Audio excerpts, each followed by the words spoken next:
Like and subscribe and click the bell icon to get new video updates. Australia's Sheldon Riley may be not the same, but his Eurovision dreams are finally coming true. In Turin just over 2 months ago, an emotional Sheldon Riley achieved his long-time dream, a trip to Italy to represent Australia at the Eurovision Song Contest. Amid cheering crowds at the Gold Coast Convention and Exhibition Centre, Riley, a talented 23-year-old Filipino Australian performer best known for his work on reality TV shows like The Voice and America's Got Talent, had earned top spot in Australia Decides with his power ballad Not the Same. And yet he quickly realised that while his dramatic, dark, industrial staging had worked on the Gold Coast, he would have to dream things up again if he wanted to make his mark at Eurovision in Turin.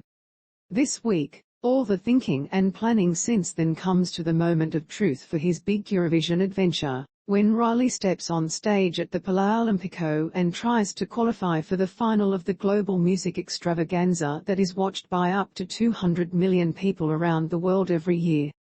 I won't say anything bad about Australia Decides, because I won. I could have been happier, but because of COVID there was a lot of setbacks, there was a lot of rehearsals we couldn't get to, and, just COVID-wise, it meant there was only so much creative control I was able to have, he told ABC before flying out for the contest. But the performance was too dark, it was too heavy. I learned a lot from Australia Decides. I realized my song isn't a sad song, it is not a negative song, and it shouldn't be a song that is too heavy and emotionally driven in a negative sense. The song has a lot of light, it has a lot of hope. I think it shines really brightly for a lot of people who don't have a voice, and I needed to present that on stage, and the whole dark thing, it is not the right staging for the song. Facing the Eurovision juggernaut. Riley calls Eurovision a juggernaut of a competition. It is the world's biggest live music event, and for competitors it is not just a case of winning their national final or being named as the performer of the song for Eurovision, then resting up before turning up in the host city to do the business. Eurovision season runs for months. Italy picks its winner after a huge music festival of their own, San Remo. Many of the songs are then tweaked between winning and the contest itself, sometimes to improve the arrangement, other times to get the length of the song down to 3 minutes. If they don't get to that time limit or under, it can be performed at Eurovision.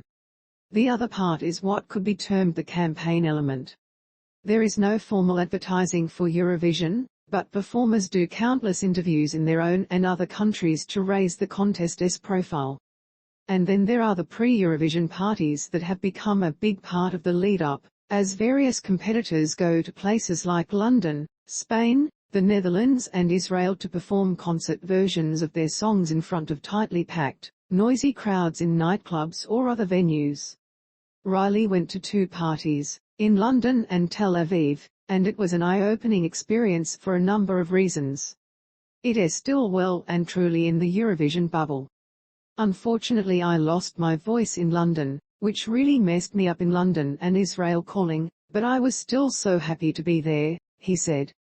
In the end you really don't know how big Eurovision is until you go to Europe and see how much people obsess over the whole thing.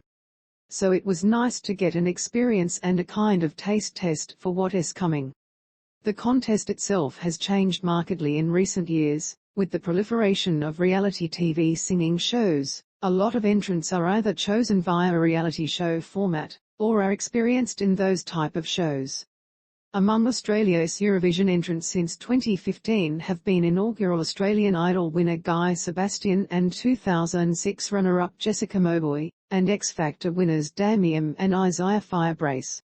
Now it is Riley, who has used shows in Australia and the United States to showcase his performing vision, which mixes big songs with a flamboyant image, striking fashion, jewelry and masks. Nothing prepares you for how big Eurovision is. He wrote his song for Eurovision years ago as a message to his younger self about the struggles of dealing with Asperger's syndrome and feeling not the same in his appearance, his experience and how he related to the world.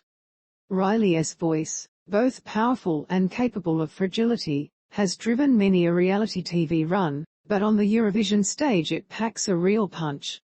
But is his grounding in reality TV on two continents an advantage for Eurovision?